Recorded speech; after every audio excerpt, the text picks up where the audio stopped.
নমস্কার বন্ধুরা, চলো যাই ফিরে ছোটবেলায় তোমাদের সবাইকে স্বাগত। আমি কাকলি। আজ শোনাবো শিশির বিশ্বাসের গল্প গভীর রাতের গাড়ি। অল্পের জন্য ট্রেন ফেল হয়ে গেল। বাগানের ম্যানেজার নিজের গাড়ি দিয়ে পাঠালেও রওনা হতে মানা করেছিলেন অনেকবার। এই অবেলায় না গেলেই ভালো হয় স্যার, হাজারো পথ তো কম নয়। কিন্তু একেবারেই কান দিইনি। ভেবেছিলাম সময় যা আছে স্টেশনে ঠিক পৌঁছে যেতে পারবো, হয়তো যেতামও।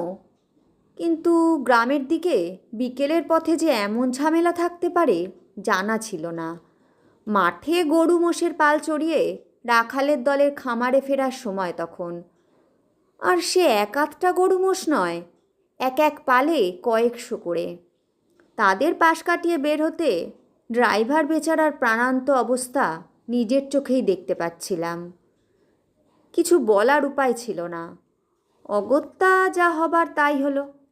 গাড়ি তখন স্টেশনের কাছে, মিনিট পাঁচেকের পথ। গাড়িতে বসেই দেখলাম ট্রেন স্টেশন ছেড়ে বেরিয়ে যাচ্ছে। পরের ট্রেন সেই শেষ রাতের দিকে, ভোর 4:30 নাগাদ। সারা রাতের ধাক্কা। ছোট স্টেশন হলেও দেখলাম ওয়েটিং রুম একটা আছে। তালা বন্ধ থাকায় স্টেশন মাস্টারকে বললাম খুলে দিতে। গোড়ায় ভদ্রলোক তো মাথা ঝাঁকিয়ে সাফ না করে দিয়েছিলেন। রাতে নাকি ওয়েটিং রুম খোলা হয় না। কিন্তু আমিও ছাড়ার পাত্র নই। অডিট অফিসে চাকরি, নামি চা বাগানের জাঁতরের ম্যানেজারও সমীহ করেন। অগত্যা সেই রেফারেন্স টানতে হলো। তাতেই কার্যোদ্ধার হলো। ভদ্রলোক সামান্য ইতস্তত করে বললেন, আপনি স্যার আমার অফিস ঘরে বসে কাটিয়ে দিন বরং। ছোট্ট স্টেশন, লোকজন কম। আজ সন্ধ্যের পর হেড গ্যাংম্যান কি দরকারে বাড়ি গেছে। রাতে স্টেশনের দায়িত্ব সেই সামলায়। আজ আমাকেই থাকতে হবে। গল্প করে সময়টা ভালোই কেটে যাবে। কিন্তু গল্প করে রাত কাটাতে সায় ছিল না আমার। চা বাগানে অডিটে এসেছিলাম।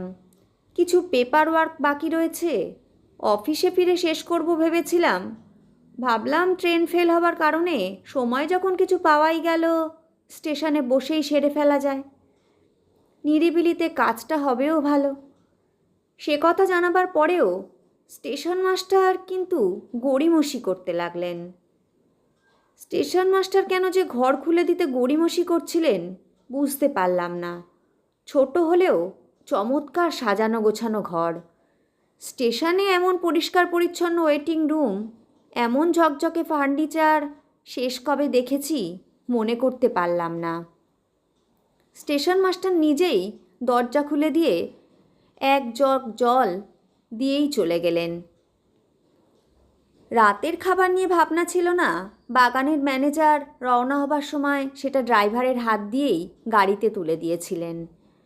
আমিও আর সময় নষ্ট না করে কাগজপত্র নিয়ে বসে পড়লাম। হঠাৎই দেখি স্টেশন মাস্টার ভদ্রলোক ফিরে এলেন মিনিট কয়েকের মধ্যে। হাতে কাগজে মোড়া ছোটো মতো কী একটা জিনিস, সেটা টেবিলের ওপর রেখে বললেন, কাগজপত্র নিয়ে কাজে বসেছেন দেখে এটা নিয়ে এলাম স্যার। পেপার ওয়েটের কাজে লাগতে পারে। নভেম্বরের শেষ সপ্তাহ।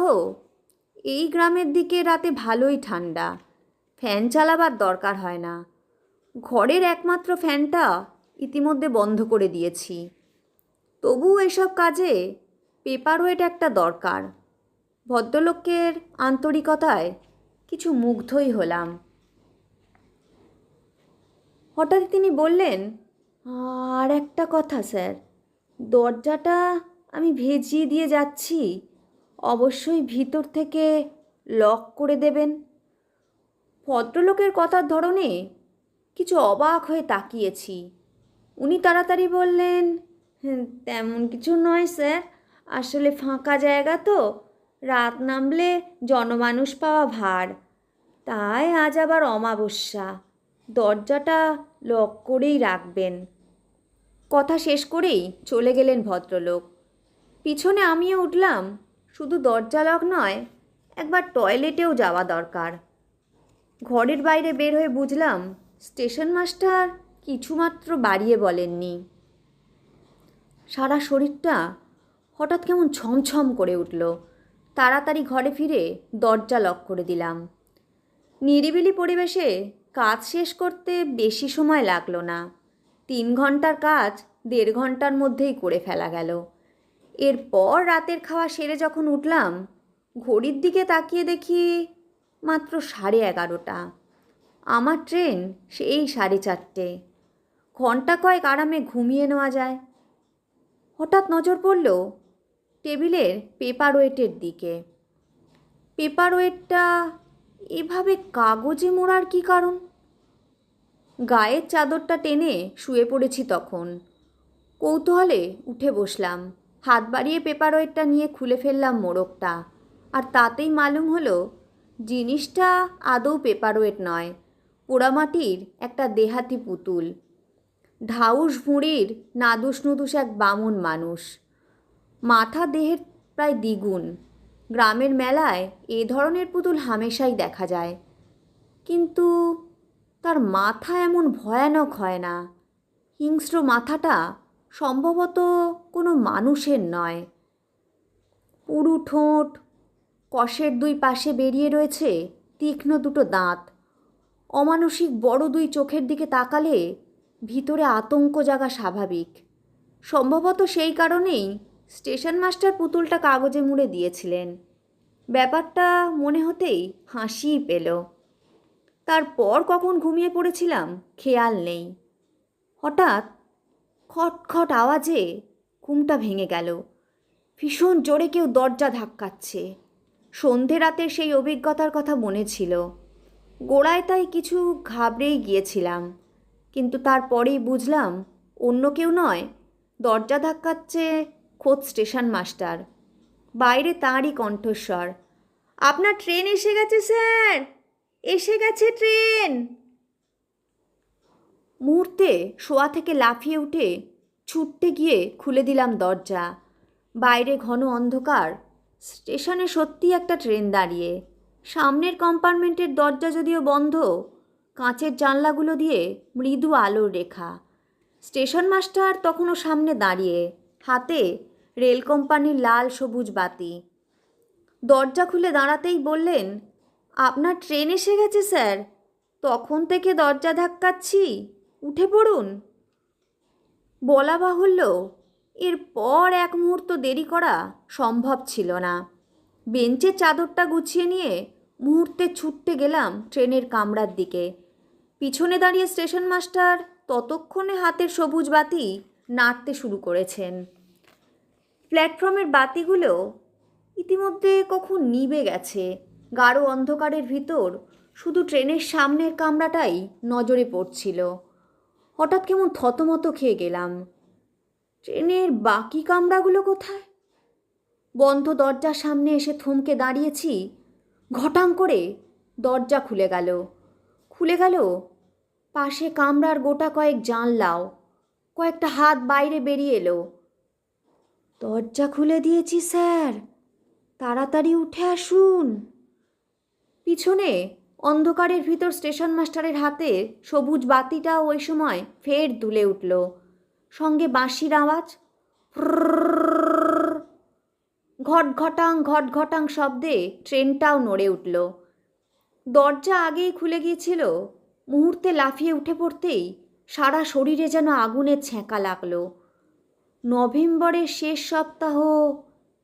এই অজ গ্রামাঞ্চলে যথেষ্টই ঠান্ডা। বন্ধ ওয়েটিং রুমে ফ্যান চালাবার দরকার হয়নি। এমনকি শোবার আগে গায়ে পুলোভার চাপাতে হয়েছে। অথচ ট্রেনের কামরার ভিতর এমন ভয়ানক গরম কেমন করে? ভেবে উঠতে পারলাম না। যে জানলাগুলো খুলে কয়েকজন আমাকে হাত বাড়িয়ে ডাকছিল, সেগুলো ইতিমধ্যে ফের বন্ধ হয়ে গেছে। নিঃশব্দে বসে আছে মানুষগুলো।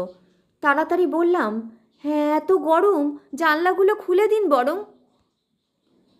কিন্তু আমার কথায় কেউ সাড়া দিল না। গম্ভীর মুখে থম হয়ে বসে রইল।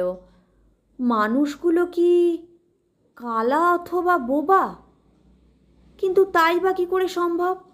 একটু আগে এদের কয়েকজনই তো জানলা খুলে ডাকছিল। অদূরে জানলার ধারে কেতাদুরস্ত পোশাক পরা এক ভদ্রলোক থম হয়ে বসেছিলেন। একটু আগে জানলার শার্সি খুলে শুট পরা এই হাতটাও দেখেছিলাম। ডাকছিলেন আমাকে। এগিয়ে গিয়ে ঈষৎ ঠেলা দিয়ে বললাম, কথা বলছেন না কেন স্যার? গাড়ির ভিতর এত গরম, অথচ জানলা এভাবে বন্ধ। কিন্তু অদ্ভুত ব্যাপার, ঠেলা খেয়ে ভদ্রলোকের শরীর দুলে উঠলেও মুখ দিয়ে শব্দ বের হলো না। ওই সময় এক ব্যাপার ঘটল। দরজার পাশেই কোট প্যান্ট পরা বেঁটেখাটো বেঢপ চেহারার এক টিকিট চেকার যে বসে রয়েছেন, একেবারেই খেয়াল করিনি। হঠাৎই উঠে দাঁড়ালেন তিনি। কামরার স্বল্প আলোয় লোকটার মুখের দিকে তাকিয়ে চমকে উঠলাম। কোথায় যেন ভদ্রলোককে দেখেছি, কিন্তু অনেক ভেবেও মনে করতে পারলাম না। বেঢপ চেহারার টিকিট চেকার ভদ্রলোক ততক্ষণে সামনে এসে দাঁড়িয়েছেন। কড়া চোখে তাকিয়ে বললেন, তখন থেকে সমানে চেঁচিয়ে চলেছেন, জানেন না এই কামরায় কথা বলা নিষেধ? ভদ্রলোকের এই অদ্ভুত কথার পরেও আমার মুখের উত্তর জোগালো না। আসলে ততক্ষণে মানুষটাকে চিনে ফেলেছি। ওই ভয়ানক গরমের মধ্যেও ঘাড়ের উপর থেকে একটা হিমেল স্রোত নিচের দিকে শিরশির করে নামতে শুরু করেছে। পেপার ওয়েট হিসেবে স্টেশন মাস্টার কাগজে মোড়া যে পুতুলটা দিয়ে গিয়েছিলেন, টিকিট চেকার মানুষটা হুবহু সেই পুতুলের মতো। সেই পুরু ঠোঁট, হিংস্র চোখের দৃষ্টি, কথা বলার সময় গালের দুই পাশে লম্বা ছুচলো দাঁত দুটো বের হয়ে আসছে। শুধু থলথলে ভুঁড়িটা কালো কোটের আড়ালে। হাঁ করে তাকিয়ে আছি। লোকটা খড়খড়ে গলায় বললেন, ট্রেনে উঠেছেন, টিকিট আছে? টিকিট আমার বুক পকেটেই ছিল, বের করে দেখালাম। উনি সামান্য চোখ বুলিয়েই ফিরিয়ে দিলেন সেটা। এ টিকিট এই ট্রেনের নয়, নেমে যান। ট্রেন তখন ফুল স্পিডে চলতে শুরু করেছে। লোকটা যেভাবে আচমকা দরজার দিকে হাত বাড়ালেন, মনে হলো চলন্ত ট্রেন থেকে ঠেলেই নামিয়ে দেবেন হয়তো। আতঙ্কে সারা শরীর হিম হয়ে গেলেও মাথাটা ঠান্ডাই ছিল বোধহয়। চোখ তুলে ততক্ষণে দেখে নিয়েছি ট্রেন থামাবার চেনটা পাশেই রয়েছে। নিমেষে সেদিকে হাত বাড়িয়ে কিছুটা সময় নেবার জন্যই বললাম, এ ট্রেন কোথায় যাচ্ছে স্যার? নরক, নরকে যাবার গাড়ি এটা। ট্রেনে উঠেও বুঝতে পারছেন না? সশব্দে দরজা খুলে প্রায় খেঁকিয়ে উঠলেন উনি। অনুমান মিথ্যে হয়নি, তবু রক্ষা চেন টানতে ট্রেনের গতি অনেকটাই কমে এসেছিল। লোকটা খোলা দরজা দিয়ে নিমেষে ঠেলে নামিয়ে দিলেও তেমন চোট লাগেনি। অন্ধকারে প্রায় হাতড়ে হাতড়ে লাইন ধরে হেঁটে যখন স্টেশনে এসে পৌঁছলাম, নির্জন স্টেশন ঝিম মেরে পড়ে আছে। ভেবেছিলাম বাকি রাতটা জেগেই কাটাবো, কিন্তু ক্লান্ত শরীরে কখন ফের ঘুমিয়ে পড়েছি টেরই পাইনি। সেই ঘুম যখন ভাঙল, দেখি ঘরের দরজা হাট করে খোলা। স্টেশন মাস্টার আমাকে দুহাতে ধরে সমানে ঝাঁকাচ্ছেন। ও স্যার, স্যার, ও স্যার, আপনাকে দরজা বন্ধ করে শুতে বলেছিলাম, অথচ 4:30 ট্রেনের আগে বাইরে বের হয়েছি, দেখি ওয়েটিং রুমের দরজা হাট করে খোলা। রাতে কিছু হয়নি তো? সামান্য ইতস্তত করে শুধু বললাম, গোড়ার দিকে দরজা তো লক করেই শুয়েছিলাম।